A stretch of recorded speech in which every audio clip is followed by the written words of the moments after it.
안녕하세요. 세상의 별의별 사연을 모아놓은 썰밤의 열렬한 애청자이자 구독자입니다. 저는 여러분들의 사연을 들으며 많이 웃고 울었는데요. 그런 저의 인생은 그다지 드라마스러운 일이 없어 듣는 것으로 만족했답니다. 그런데 불과 몇 달 전 저에게 끔찍하고 믿기 어려운 사건이 터지고 말았어요. 얼마나 큰 충격이었는지 아직도 헤어나오지 못했습니다. 그래서 이번에 용기를 내어 여러분께 제 사건을 들려드리려고 해요. 꼭 끝까지 들어주시고 이 늙은이의 마음을 치유할 수 있는 소중한 댓글을 달아주시길 두 손 모아 부탁드립니다. 저는 남편을 20년 전 먼저 하늘로 보내고 아들 둘에 딸 둘을 홀로 키웠습니다. 다행히 남편이 벌어둔 돈과 보험금으로 자식들을 키우는데 큰 어려움은 없었어요. 제가 환갑이 되었을 때 막내딸을 제외하곤 모두 시집장가를 가서 예쁜 가정을 꾸렸답니다. 막내딸은 늦둥이라서 시집가기엔 이른 나이였죠. 막내는 지 아빠가 너무 빨리 세상을 떠나서 얼굴을 기억하지 못하고 있었어요. 그래서 자식들 중 더 애타게 키운 것 같네요. 여하튼 저와 막내딸 아이는 둘이 10년의 세월을 함께 살았어요. 대학을 졸업하고 대기업에 취직해 밥벌이를 하는데도 시집가기 전까지는 제 곁을 떠나지 않겠다고 했답니다. 하지만 그 시간은 곧 다가왔어요. 얼굴도 예쁘고 직장도 탄탄하니 남자가 바로 생긴 거죠. 딸아이는 32살이 되던 해에 결혼할 남자를 제 앞에 데리고 왔습니다. 엄마, 내가 말했던 승우 씨야. 어머님 안녕하세요. 처음 뵙겠습니다. 박승우라고 해요. 얘기 많이 들었어요. 듣자 하니 의사라고요? 네, 성형외과 전문입니다. 지금은 조금 크게 병원을 차려서 운영하고 있고요. 저 말고 선생님이 5명이 더 있어요. 예비사위는 능력 있는 의사이긴 했지만 나이가 제 딸아이보다 8살이 많았어요. 남들이 보면 배부른 소리 한다고 하겠지만 저는 제 딸이 무척이나 아까웠습니다. 그런데 나이가 좀 있네요. 40이면 진작 장가갈 나이가 아닌가?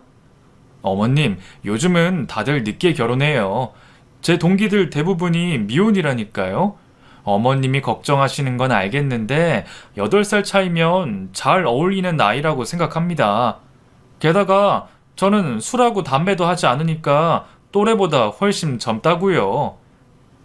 술은 안 마신다니 반가운 소리네요. 요즘 술 먹고 사고 치는 사람들이 워낙 많아야지. 또 계속 보니까 얼굴도 동안인 게 우리 수정이랑 많이 차이나 보이지 않는 것 같고. 제가 뜨뜻미지근한 소리를 하니 딸아이가 나섰습니다. 엄마, 자꾸 애둘러 말하지 말고 확실하게 말해줘. 오빠 어때? 내 신랑감으로 허락해 줄 거야? 으이그, 수정이 너는 그렇게 결혼이 하고 싶니? 뭐가 그리 급하다고 엄마를 보채고 난리야. 아니, 어차피 나랑 오빠가 이미 결혼하기로 했으니까 엄마 의견을 빨리 듣고 싶어서 그렇지. 왜? 막내딸이 결혼한다니까 서운해? 그럼 안 서운하겠니? 애기 같은 게 벌써 커서 시집 가겠다는데 마음에 걸리지. 애기 같다니. 엄마 딸 32이야. 옛날 같았으면 벌써 애를 둘이나 낳았을 나이라고. 말이라도 못하면. 어이구, 알았다. 그렇게 결혼하고 싶으면 해라. 정말이지? 고마워, 엄마. 나 오빠랑 잘 살게. 그리고 엄마도 자주자주 만나러 올게. 제가 허락의 말을 전하자 예비사위가 고개 숙여 감사 인사를 하더군요. 장모님, 감사합니다. 저 수정이랑 정말 잘 살게요. 수정이 고생시키는 일 없도록 할 테니까 아무 걱정 마세요. 맞아, 엄마. 나 오빠랑 결혼하면 일 그만두기로 했어. 집에서 오빠 내조하면서 여유롭게 살 거야. 하지만 저는 그 말이 달갑지 않았어요. 딸아이가 힘들게 공부해서 들어간 대기업인데 이렇게 그만두는 건 딸을 위해서도 아닌 것 같았죠. 얘, 너희 회사 아무나 못 들어가잖아. 그런 회사를 그만두겠다고? 네 나이가 몇인데 벌써 일을 관둔다는 거야. 장모님, 제가 수정이한테 제안했어요. 매달 수정이가 버는 만큼 생활비로 주겠다고 약속했거든요. 제가 이래봬도 성형외과 원장입니다. 그러니까 원장 사모님이 될 수정이가 고생하는 건 제 마음이 좋지 않아요. 집에서 편히 쉬다가 한 2년 있다가 아이를 가질 생각입니다. 그렇게까지 말하면 내가 할 말이 없지. 우리 수정이 고생시키지 않겠다고 하니 고맙네요.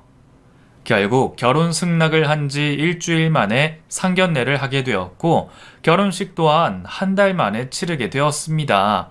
사남매를 다 키워 시집장가를 보낸 저는 처음으로 혼자 살게 되었어요.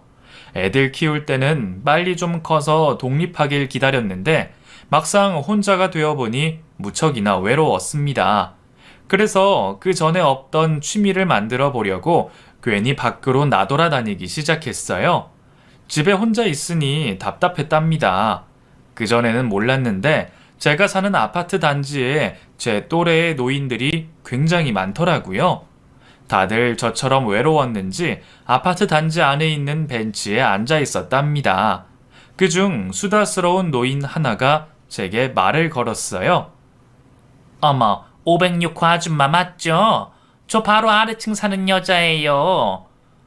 아, 그래요? 반가워요. 아주머니 얼마 전에 딸 시집 갔죠? 그 한복 입고 나가는 거 봤어요.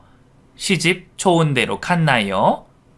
저는 그 여자를 처음 보는 것 같았는데 아래층 여자는 저에 대해 너무 잘 알고 있었습니다. 네, 그 얼마 전에 시집 갔죠. 제가 자식이 넷인데 다 시집 장가 가서 혼자 살게 됐네요. 사남매나요? 고생 많으셨겠네. 집에 영감님 안 계시는 것 같던데 혼자 다 키우셨죠? 아래쯤 여자가 선을 넘는 질문을 하자 짜증이 확 났습니다. 그래서 심드렁한 목소리로 대답했죠. 그래요. 20년 전에 사별했어요. 아이고, 제가 실례되는 말씀을 드렸네요. 죄송해요, 아주머니. 제가 워낙 수다스럽고 그 생각보다 말이 먼저 나오는 사람이라 이런 실수를 자주 하네요. 부디 너그럽게 봐주세요. 그렇게까지 사과하는데 받아주지 않으면 제가 이상한 사람이 될 것 같아 마지못해 사과를 받아주었답니다. 그러자 아래층 여자는 저에게 나이를 물어 칠순이라고 했더니 자기가 2살이 어리다며 바로 언니라고 부르기 시작했어요. 언니, 우리 쑥캐로 갈래요? 저기 뒷산에 조금만 올라가면 쑥밭 천지예요. 우리 쑥해서 같이 개떡 만들어 먹으면 재밌지 않겠어요?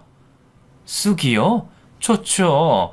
예전에는 쑥캐로 참 많이 다녔었는데 요즘은 사람들이 너도 나도 쑥을 캐서 어디를 갈지 모르겠더라고요. 그러셨구나. 오늘 저를 잘 만나셨네. 나만 잘 따라오시면 재밌는 일 많으니까 자주 보자고요. 그리고 언니, 저보다 2살이나 많은데 말 놓으세요. 그래야 나도 언니한테 말해 놓잖아요. 그럴까? 저도 모르게 아래쯤 여자에게 휘말려 말을 놓고 말았습니다. 그리고 통성명까지 하고 나서 바로 쑥을 캐러 뒷산으로 향했어요. 이 모든 게 1시간도 안 돼서 일어난 일이었어요. 낯을 가리는 저로서는 처음 있는 일이었답니다.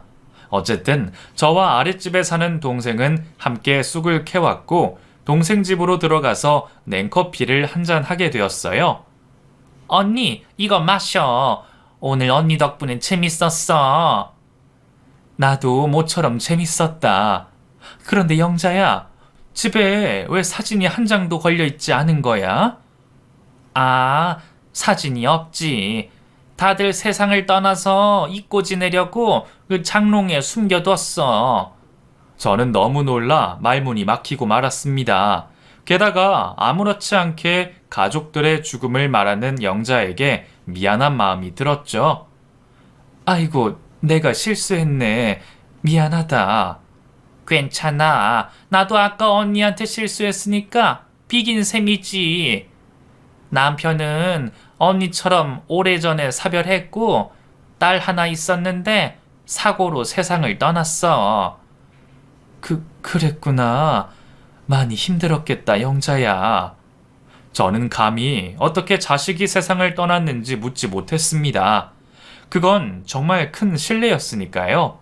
다행히 영자가 다른 말로 돌리는 바람에 어색함은 금세 사라졌고, 저희 두 사람은 방앗간에서 갈아온 쑥과 쌀을 반죽해 쑥떡을 만들어 먹었습니다.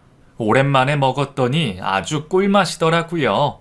그렇게 재밌는 시간을 보내고 해가 뉘엿할 때쯤 자리에서 일어났습니다.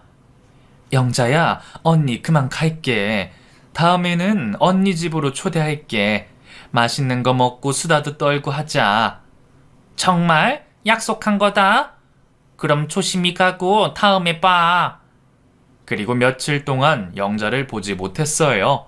참 어리석게도 연락처를 교환하지 않아서 만날 방법이 아파트 단지 안에서 우연히 만나기를 기다렸지만 통 모습을 보이지 않더라고요. 그렇다고 직접 찾아갈 만큼 친한 사이가 아니니 우연히 마주치기를 학수고대했답니다. 하지만 일주일이 지나도 영자의 모습은 보이지 않아서 많이 서운하더라고요. 그런데도 아래층에 내려가 초인종을 누를 용기는 생기지 않았네요. 그렇게 혼자서 며칠 동안 심심하고 지루한 날들을 보내고 있는데 결혼한 지 한 달이 된 막내딸과 사위가 저희 집에 놀러 왔습니다.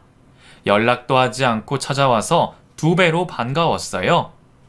수정아, 박서방, 연락도 없이 웬일이야. 전화 한 통이라도 줬으면 시장을 받았을 텐데. 집에 먹을 게 하나도 없는데 어떡하지? 장모님, 그러실 필요 없어요. 제가 초밥이랑 회 좀 떠왔어요. 제가 수정이한테 일부러 연락드리지 말라고 했어요. 괜히 장모님이 신경 쓰시고 고생하시면 제 마음이 편치 않습니다. 그러니까 장모님은 맛있게만 드셔주면 됩니다. 엄마, 오빠 센스 있지? 이래서 연륜 있는 사람이랑 결혼하나 봐. 생각이 얼마나 깊은지 아주 예뻐 죽겠다니까. 아이고, 우리 딸 남편한테 푹 빠졌네. 푹 빠졌어.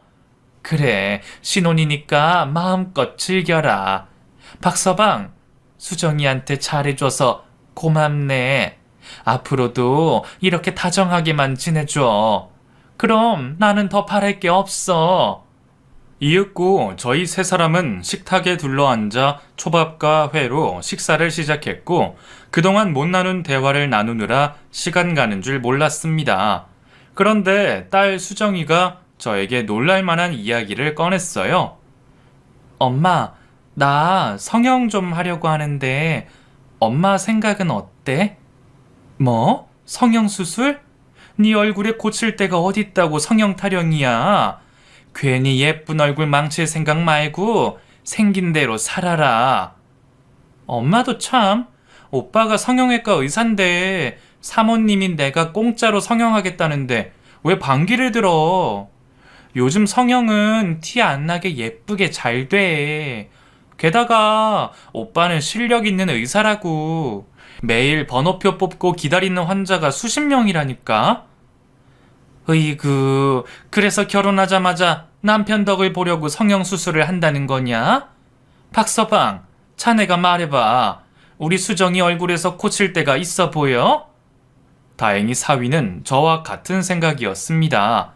당연히 없죠. 저는 극구 반대하고 말렸는데도 수정이가 하도 졸라가지고 장모님이 허락해 주시면 제가 직접 수술해 주겠다고 했죠. 그러니까 장모님이 반대하시면 저도 수정이 얼굴에 손대지 않을 거니까 걱정 마세요. 뭐야? 두 사람 나 몰래 미리 짰어? 왜 이렇게 손발이 잘 맞는 거야? 그리고 엄마, 나 얼굴 콤플렉스 있어. 여자 얼굴 치고는 조금 크잖아. 그래서 안면 윤곽 수술 받아서 얼굴 사이즈만 줄이는 거야. 그래서 크게 달라질 것도 없다고. 저는 막내딸이 하는 말이 하도 기가 막혀서 실소하고 말았습니다. 네 얼굴이 크다고? 치, 그럼 네 엄마는 달덩이겠구나. 여자의 욕심은 끝이 없다더니 이 예쁜 얼굴에 왜 손을 대겠다고 고집을 부리는 건지. 박서방, 안면 윤곽 수술인가 뭔가 그게 수정이 말처럼 티가 많이 안 나나? 지금 얼굴에서 인상이 달라지거나 못 알아볼 정도는 아니고요. 수정이 말대로 얼굴 크기를 줄이려고 많은 여자들이 그 수술을 받아요. 또 제가 실력 있는 의사니까 지금보다 더 예뻐지게 해줄 수는 있죠. 그럼 수술은 안전한 건가? 부분 마취해서 하는 간단한 수술이지? 어머님, 안면 윤곽은 얼굴 전체를 수술하는 것이어서 전신 마취를 해야 해요. 그런데 요즘은 겁 많은 사람들은 작은 성형을 하더라도 전신 마취를 요구하기도 하는 세상입니다. 뭐 그렇게 위험한 게 아니니까 걱정하실 필요까지는 없으세요. 제 딸은 저의 계속되는 질문에 짜증이 났는지 볼멘 소리를 늘어놓기 시작했어요. 엄마, 성형수술은 중학생 애들도 하는 수술이야. 무슨 걱정이 그렇게 많아? 당연히 걱정이 되지. 뭐가 됐든 수술이라는 건 위험이 따르는 거야. 넌 뉴스 안 봤니? 성형수술하다가 저 세상 간 사람이 한둘인 줄 알아? 제가 성화를 내자 딸아이는 땅이 꺼져라 한숨을 내쉬며 말했습니다. 엄마, 나 진짜 성형하고 싶거든? 내가 그동안 말을 안 해서 그렇지 얼굴 고치고 싶은 적이 하루 이틀이 아니었다고. 그러니까 잔소리 그만하고 수술하게 해줘. 으이구, 내가 진짜 너 때문에 못 산다. 그래, 성형해라. 아주 예뻐져서 미스 코리아를 나가든지 하라고. 그러자 수정이는 바로 웃음을 터뜨리며 엄마, 미스 코리아는 유부녀는 못 나가 하고 농담을 던지더라고요. 결국 딸아이는 성형하게 되어 좋다며 실컷 떠들다가 돌아갔습니다. 며칠 뒤 수술 전날 딸아이는 예뻐져서 돌아오겠다며 몇 주 뒤에 보자며 전화를 했어요. 저는 알겠다고 대답하고 전화를 끊었습니다. 그리고 심심하기도 하고 아래층에 사는 영자가 보고 싶기도 해서 밖으로 나가 아파트 근처를 어슬렁거렸어요. 동네 노인들이 죄다 모여 벤치에 앉아 수다를 떨고 있었는데 영자만 안 보이더라고요. 저는 다른 사람들에게 관심이 없어 다시 집으로 들어가려는데 멀리서 반가운 목소리가 들렸습니다. 언니! 영자였어요. 저는 뒤를 돌아 반가운 얼굴을 하며 영자에게 다가가 손을 잡으며 말했어요. 영자야, 너 왜 이렇게 얼굴 보기가 힘드니? 그동안 무슨 일 있었어? 뭐야, 언니? 며칠 동안 나를 보고 싶어 했던 거야? 이거 감동인데? 그럼 집으로 찾아오지 그랬어. 감기 몸살이 걸려서 일주일 내내 집에만 누워 있었거든. 그랬구나. 지금은 다 나은 거야? 많이 좋아져서 산책 한 바퀴 돌고 오는 길이야. 저는 이대로 영자와 헤어지기 싫어서 제 집으로 초대하기로 했어요. 영자야, 내가 낙지를 좀 사다 뒀는데 너 몸보신 좀 시켜줄까? 정말? 언니네 집에 가고 싶었는데 잘 됐다. 고마워, 언니. 그렇게 저와 영자는 팔짱을 끼고 저희 집으로 들어갔어요. 입구에 들어선 영자는 늘 그렇듯이 수다스럽게 말을 시작했네요. 어머, 언니네 집 너무 예쁘다. 벽지가 죄다 꽃무늬네. 꽃 구경을 따로 갈 필요가 없겠다. 저건 뭐야? 설마 안마 의자야? 나 저거 너무 해보고 싶었는데 해봐도 돼? 그럼 얼마든지 해봐. 영자야, 안마가 필요하면 언제든지 올라와서 하고 가도 돼. 나 주방 가서 낙지전골 준비할 테니까 거기 앉아서 쉬고 있어. 응, 고마워, 언니. 언니 덕분에 호강하는 하루를 보내겠는걸?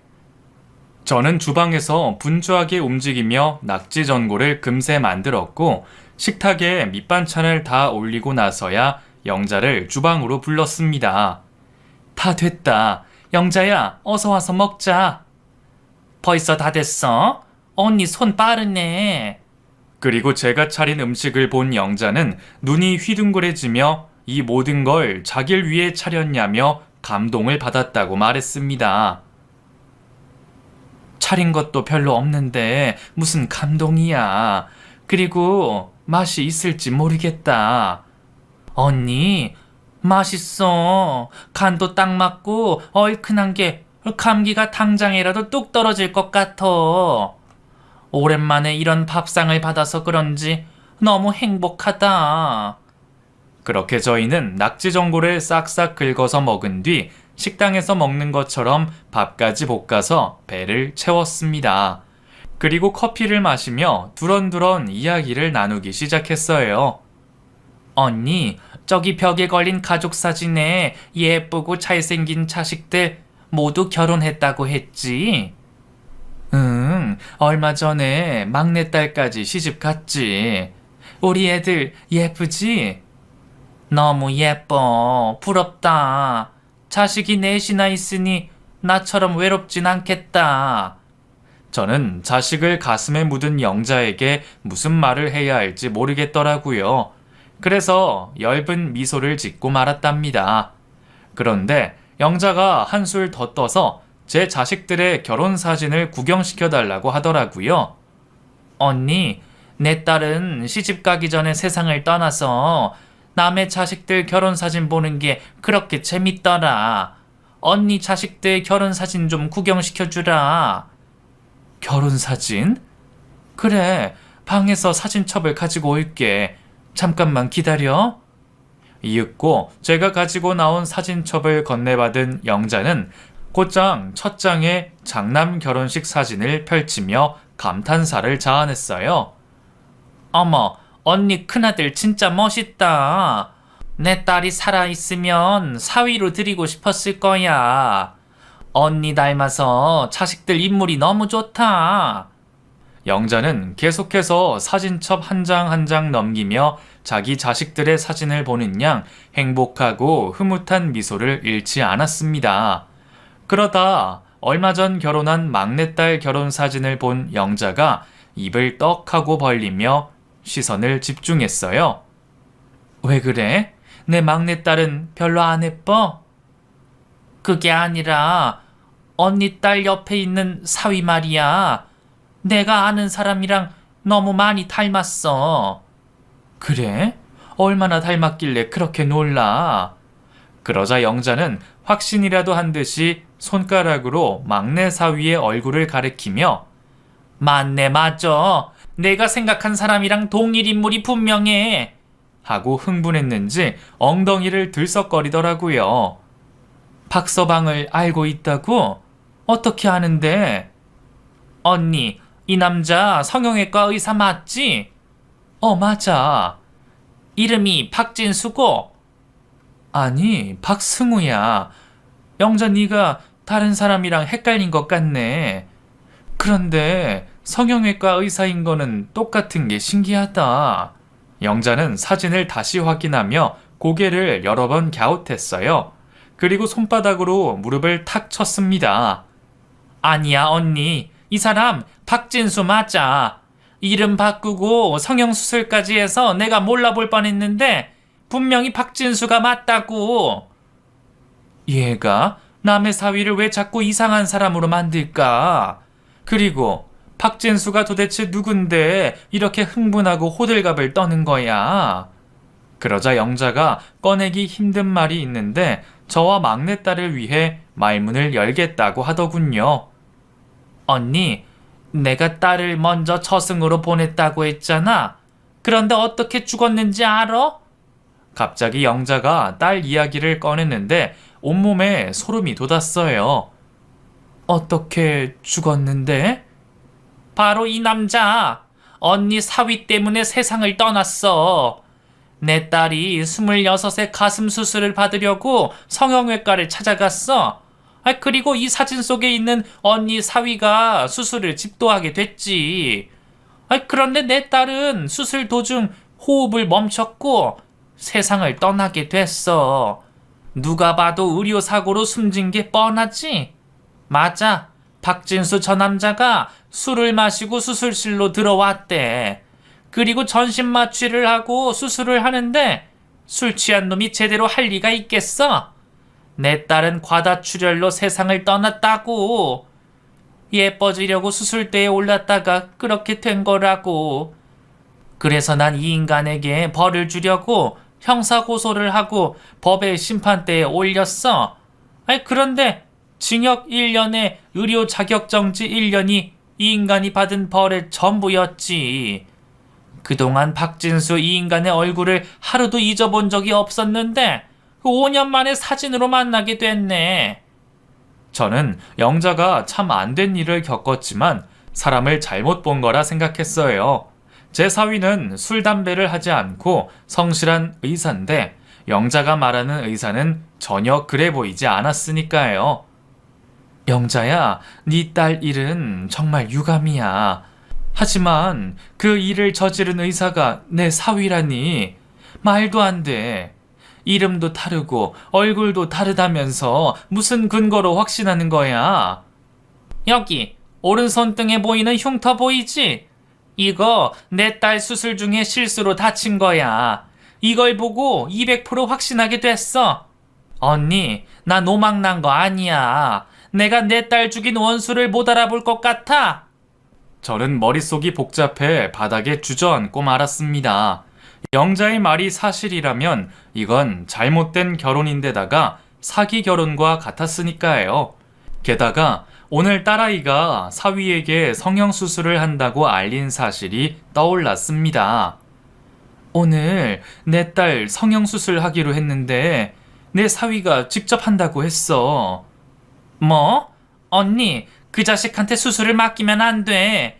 한 번 사고 친 놈이 2번은 못할 법은 없다고. 언니, 병풍 뒤에서 향냄새 맡기 싫으면 당장 수술을 막아야 해. 빨리 일어나 앞장서.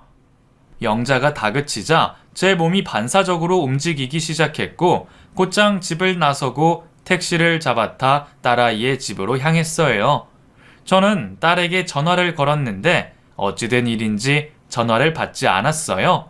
그래서 하는 수 없이 수정이의 집에 가서 병원에 못 가게 말려야겠다고 판단했습니다.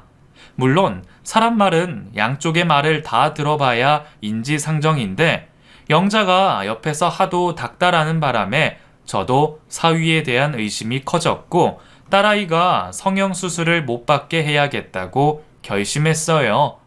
이윽고 딸과 사위가 사는 신혼 아파트 앞에 도착했습니다. 그런데 현관문에 붙어있는 팻말을 보고 바닥에 주저앉고 말았어요. 상중이라니, 설마... 언니, 어떻게 된 거야? 언니 딸한테 무슨 일이 생긴 게 맞지? 이 팻말 사람 죽었을 때 붙여두는 거잖아. 진짜 이 자식 끔찍한 일을 또 저지른 거 아니야? 언니, 그러고 있지 말고 어서 초인종을 누르든 문을 두드려 사람이 있는지부터 확인해봐. 이에 저는 미친 듯이 현관문을 두드렸습니다. 잠시 후 현관문이 열리며 낯선 남자의 얼굴이 보였어요. 누구세요? 누구신데 남의 집 문을 그렇게 두들기는 거예요? 문 앞에 상중이라는 팻말 못 보셨어요? 예의를 좀 지켜주세요. 아니, 여긴 내 딸 집인데 아저씨는 누구세요? 그리고 죽은 사람이 누구죠? 뭐야, 이 아줌마. 정신 나간 거야? 이봐요, 아주머니. 여긴 저희 가족들이 사는 집이고 돌아가신 분은 제 아버지입니다. 아무래도 집을 잘못 찾아온 것 같으니 따님한테 전화해 보세요. 그리고 문을 쾅 하고 닫아버렸답니다. 그제야 제가 집을 잘못 찾았다는 사실을 인지하게 되었고 상중 팻말이 붙어있던 바로 옆집이 제 딸의 집이라는 걸 깨달았죠. 그래서 초인종을 여러 번 울리고 현관문을 두드렸는데 이미 병원으로 떠났는지 아무런 기척이 들리지 않았습니다. 영자야, 한 발 늦은 것 같다. 벌써 성형수술을 받으러 갔나 봐. 그럼 빨리 그 병원으로 가자. 언니, 정신 차려. 그런 놈한테 수술을 맡기는 건 절대 안 될 일이야. 그렇게 저와 영자는 사위의 성형외과 병원으로 향했습니다. 저는 병원으로 가는 내내 속으로 영자가 다른 사람과 사위를 착각한 것이길 빌었어요. 이윽고 병원 앞에 도착한 저는 심호흡을 여러 번 했고, 영자는 제 손을 잡아주며 자기가 모든 진실을 밝힐 테니 저는 옆에서 가만히 구경이나 하라고 일렀습니다. 그렇게 병원 안에 들어서자 환자 열댓 명이 진료를 기다리고 있었어요. 저는 안내 데스크로 가서 사위의 장모임을 밝히고 제 딸이 오늘 수술받기로 되어 있다고 말하며 두 사람을 보고 싶다고 말했습니다. 그런데 그때 영자가 소리를 지르며 진료실 문들을 하나씩 열었어요. 박진수 어딨냐? 의료사고로 사람 잡은 박진수 어딨냐? 감옥 다녀와서 얼굴 고치고 이름 바꾸고 버젓이 의사로 일하고 있는 박진수 어딨냐? 제가 말리기도 전에 병원 직원들이 영자에게 달려가 끌고 나가려고 하더군요. 그때 수술 대기실로 보이는 곳에 문이 열리며 딸 수정이의 모습이 보였습니다. 그제야 저는 안도의 숨을 내쉬며 떨리는 몸이 멈출 수 있었습니다. 수정아, 여기 있었구나. 너 괜찮은 거지? 엄마, 여긴 웬일이야? 얼굴이 하얗게 질려 있어. 무슨 큰일이라도 생긴 거야? 그리고 저 아줌마는 누군데 행패를 부리는 거야? 나 30분 있으면 수술하는데 무슨 난리냐고. 그게 말이야, 수정아. 아무래도 네 남편에 대해 우리가 몰랐던 사실이 있던 것 같아. 저 아줌마는 엄마 친구인데 말을 좀 들어봐. 제가 딸아이에게 부탁하자 영자를 끌고 나가려는 직원들에게 멈추라고 경고했습니다. 이윽고 영자는 저와 딸에게 사위를 불러달라 말하더군요. 그래서 수정이가 원장실 문을 두드렸습니다. 오빠, 들어가도 돼? 여기 엄마랑 어떤 아줌마가 오빠를 찾아왔어. 뭔가 오해를 한 모양인데 나와서 해명 좀 해서 돌려보내야 할 것 같아. 하지만 사위가 있는 원장실의 문은 굳게 닫혀 있었습니다. 수정이가 계속해서 사위를 여러 번 불러도 아무런 대답이 들리지 않았답니다. 게다가 문을 잠가서 안으로 들어갈 수도 없게 되었죠. 이에 영자는 저를 보며 내 말이 맞지? 이 자식 궁지에 몰리니까 문까지 걸어 잠근 거라고. 야, 박진수! 당장 이 문 열지 못해? 빨리 너의 추악하고 사악한 얼굴을 드러내란 말이야! 하고 소리쳤습니다. 이윽고 영자가 원장실의 문을 열기 위해 구석에 있던 소화기를 들고 문고리를 여러 번 내리쳤어요. 저와 딸아이는 경악하며 말리려고 하자 원장실의 문고리가 부서져 문이 스르르 열렸답니다. 사위는 푸념한 표정으로 자리에 앉아 있었고 어떤 해명도 할 생각이 없는 것 같았죠. 야, 박진수! 내 딸 잡아먹은 놈이 이름하고 얼굴 바꾸고 버젓이 의사질을 하고 있는 거야? 나는 네가 성형수술을 100번을 한다고 해도 알아볼 수 있어. 또 네 집 딸을 잡아먹으려고 의사짓거리를 계속하고 있는 거야. 오빠, 이 아줌마 말이 사실이야? 빨리 아니라고 대답해. 사람 잘못 봤다고 말하라고. 오빠가 그런 짓을 저지를 사람이 아니잖아. 박서방, 자네 진짜 술 먹고 수술하다가 의료사고를 낸 건가? 그래서 영자 딸이 세상을 떠나고 자넨 감옥에 다녀온 게 사실이냐고. 답답하게 가만히 있지 말고 무슨 말이라도 해보게. 저희 세 여자가 박서방을 벼랑 끝으로 모는 말을 계속 퍼부어댔더니 박서방이 긴 한숨을 내쉬며 자리에서 일어났습니다. 아줌마, 그게 언제적 일인데 지금 와서 또 난리를 피우는 거예요. 나도 그때 반성하고 죗값 받을 만큼 받았다고요. 사위의 반응에 저와 딸아이는 기겁하고 말았습니다. 영자가 주장한 말이 모두 사실이었으니까요. 이어서 영자가 사위에게 소리쳤어요. 뭐? 죗값을 받아? 변호사를 8명이나 고용해서 법의 망을 요리조리 빠져나가 고작 1년 동안 감옥 생활한 게 죗값을 받은 거야? 그리고 한 번이라도 유가족인 나를 찾아와서 용서를 빈 적이나 있어? 이 짐승보다 못한 자식아. 난 내 딸을 잃고 하루하루가 지옥이었어. 그래서 어쩌라고? 뭐 이제 와서 무릎이라도 꿇고 빌까? 그럼 아줌마 딸이 살아 돌아오기라도 해. 지금 아줌마가 내 병원에 들이닥쳐서 행패를 부렸으니까 비기인 셈 치고 그만 꺼져. 아직 경찰 부르지 않았으니까 빨리 내 눈앞에서 사라지라고. 그동안 봐왔던 사위의 모습과 확연히 다른 모습을 본 저는 경악하고 말았습니다. 게다가 영자의 말이 모두 사실인 것을 알게 되었죠. 네가 진짜 박진수라는 사람이었어? 의료사고로 사람을 숨지게 한 의사였단 말이야? 그렇게 무서운 과거를 숨기고 결혼을 하다니 이 천하의 나쁜 놈 같으니라고. 오빠, 사실 아니지. 오빠가 그런 사람일 리가 없어. 정신 차리고 똑바로 말해보라니까. 저희 모녀의 말에 사위는 어깨를 한번 으쓱이고는 말하기 시작했어요. 아니, 맞아. 내가 저 아줌마 딸 가슴 수술을 집도하는 과정에서 사고가 났어. 그땐 내가 철이 없어서 수술 전에 술을 한잔 했지. 그런데 뭐 이제 와서 과거 일을 들춰서 잘잘못을 따지겠다는 거야? 이미 그 사고에 대한 벌은 다 받았어. 게다가 소문이 퍼져서 내 의사 인생이 쫑나게 생겨서 얼굴 좀 바꾸고 이름 좀 개명한 게 큰 죄야. 따지고 보면 나도 피해자라고. 그날 이후로 매일 악몽에 시달리고 있단 말이야. 그리고 수정이 너랑 나랑은 이미 부부잖아. 그러니까 너만큼은 나를 이해해줘야지. 안 그래? 부부는 일심동체라는 말 알지? 그러니까 저 아줌마 좀 당장 끌어내. 저는 참지 못하고 사위에게 다가가 뺨을 날렸습니다. 이 짐승보다 못한 놈. 과거에 죄를 지었으면 용서를 구해야지. 어디서 잘했다고 큰 소리야. 뭐? 너도 피해자라고? 인생이 쫑날 뻔했다고? 이놈의 자식아. 그런 짓을 저질렀으면 100번, 1000번 인생이 무너져도 이상할 게 없는 게 정상이야. 그런데 지금 버젓이 잘 먹고 잘 살고 있으면서 피해자라는 소리를 입에 올려?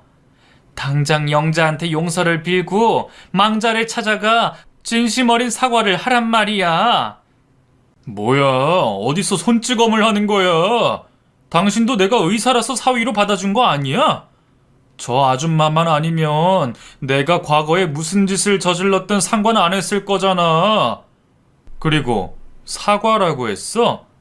생긴 대로 살 것이지. 왜 가슴을 키우려고 수술대에 누워? 이건 쌍방과실이라고. 사위놈은 영자한테 사과를 하긴커녕 자신의 잘못을 인정하지도 않았습니다. 제 딸도 사위의 그런 모습을 보고 크게 경악했습니다. 오빠, 이런 사람이었어? 정말 무섭다. 내가 알던 오빠는 어디 가고 사악한 짐승이 여기 있는 거야? 더는 오빠랑 못 살아. 이혼해. 야, 수정아. 이깟 일로 무슨 이혼을 해. 내가 뭘 그렇게 잘못했다고 다들 이 난리인지 모르겠다. 이게 다 영자인지 말자인지 다 당신 때문이야. 왜 또 내 인생을 종치려고 찾아와서 난리를 피워? 사위가 영자에게 달려드는 순간 영자의 주먹이 사위의 배에 꽂혔습니다. 잠시 후 끙 소리를 내며 사위가 바닥에 쓰러지며 상황이 종료되었어요. 이런 인간이 아직도 병원에서 의사를 하고 있다니. 게다가 수술까지 하고 있다는 게 믿기지가 않아. 이 자식은 계속 이렇게 뒀다간 내 딸과 같은 피해자를 또 만들고 말 거야. 이윽고 영자는 원장실에서 나가 진료를 기다리는 열댓 명의 사람들에게 현재 상황을 알렸습니다. 자기 딸이 5년 전에 사위에게 가슴 수술을 받던 중 과다출혈로 세상을 떠난 사실과 술을 마시고 수술실에 들어선 사위의 행동을 서슴없이 말하더라고요. 그러자 사람들은 썰물처럼 빠져나가 버렸답니다. 그리고 저희도 더 이상 그곳에 있어봐야 좋을 게 없어 나와버렸죠. 그렇게 저희 셋은 택시를 타고 저희 집으로 돌아가게 되었고, 앞으로 어떻게 해야 할지 의논을 나누었습니다. 엄마, 나는 무조건 이혼할 거야. 그 인간이 그렇게 무서운 놈인 줄 알았더라면 결혼까지 가지도 않았을 거야. 그래, 같이 변호사를 알아봐서 사기 결혼으로 고소를 해보도록 하자. 법원에서도 분명 우리 편을 들어줄 거야. 그리고 영자야, 너는 어떻게 할 거니? 어떻게 하다니? 그 의사놈 처벌할 방법은 없어. 나중에 또 찾아갔다간 내가 경찰서에 끌려갈 거라서 그러지도 못해.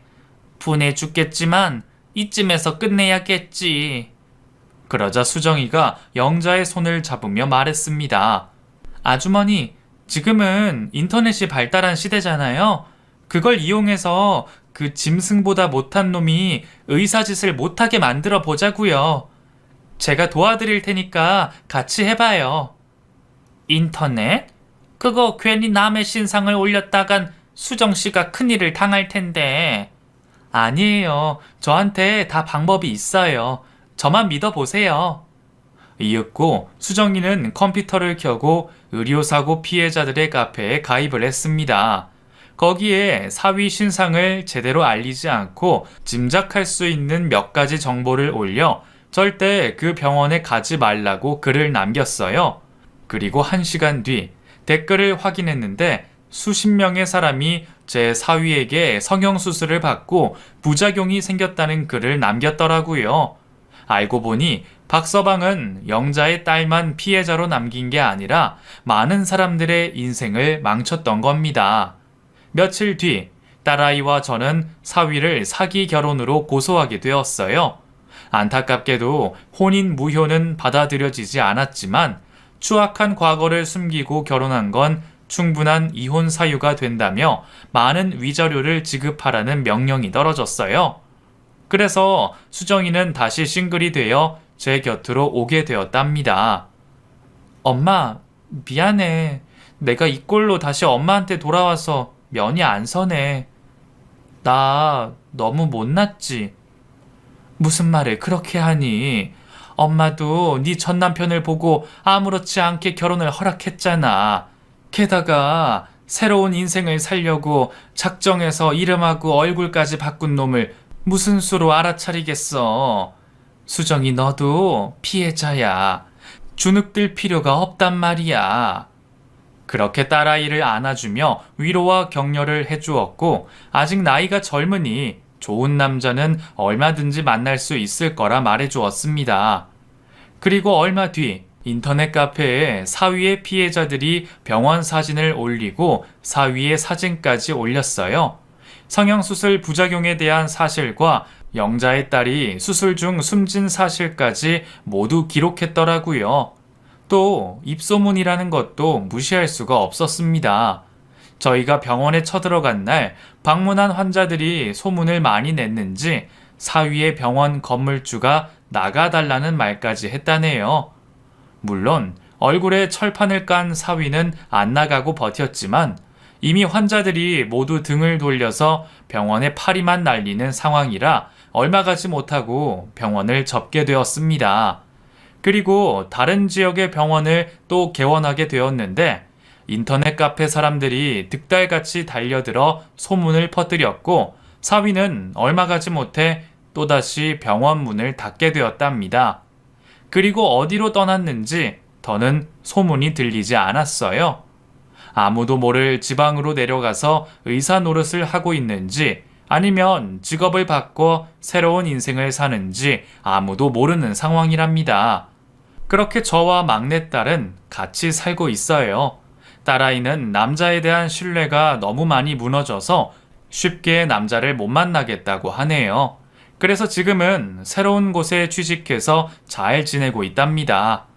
영자는 사위의 인생이 무너지자 가슴의 응어리가 조금이나마 사라졌는지 안색이 좋아졌어요.